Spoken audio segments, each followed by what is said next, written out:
Hey, what's up guys, c'est Tony, j'espère que vous allez bien. Aujourd'hui, je voulais vous raconter une histoire en lien avec une série d'expériences qui a eu lieu dans les années 1960.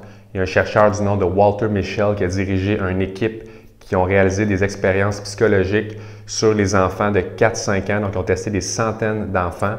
Il y a une expérience populaire qui s'appelle The Marshmallow Experiment qui a permis d'identifier le critère le plus important qui détermine le niveau de succès d'un individu. Et l'expérience de la guimauve va comme suit. Donc, on prenait un enfant individuellement dans une pièce, on mettait une guimauve devant lui. Le chercheur expliquait à l'enfant que s'il ne mangeait pas la guimauve pendant qu'il s'absentait pour 15 minutes, à son retour, il y aurait le jeune une deuxième guimauve. Donc, on a fait ça pour des centaines d'enfants et on a filmé la réaction des enfants. Donc, vous pouvez imaginer le contenu vidéo qu'on a récupéré. C'est assez, ça va être assez hilarant en fait. Donc, il y a des jeunes qui, une fois que le chercheur quittait, sautaient immédiatement sur la guimauve pour la manger.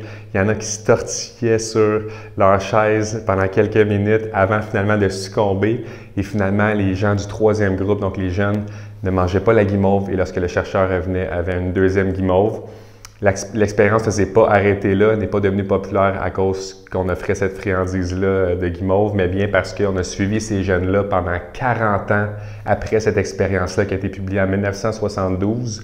Donc, 40 ans après, on les a suivis et on a permis de démontrer que les jeunes qui avaient été capables de repousser cette gratification-là pour avoir une deuxième marshmallow étaient les jeunes dans toutes les catégories qu'ils ont mesurées, qui avaient le plus de succès en affaires, qui avaient les meilleures notes à l'école, qui avaient les meilleurs emplois, qui avaient le moins d'incidence de dépendance aux drogues et à l'alcool, qui souffraient le moins d'obésité, donc des résultats absolument exceptionnels. Alors, au final, ça revient à ça, le succès, c'est la capacité que vous avez de repousser la gratification, donc de choisir plutôt la discipline qui peut sembler plus douloureuse, si on veut, entre guillemets, versus cette gratification-là instantanée qui est tellement facile, surtout aujourd'hui en 2019. Donc, guys, apprenez à repousser cette gratification-là et vous avez toutes les raisons du monde de réaliser les rêves et d'atteindre les objectifs que vous souhaitez. Je vous souhaite une excellente fin de journée. On se retrouve demain, guys. Ciao!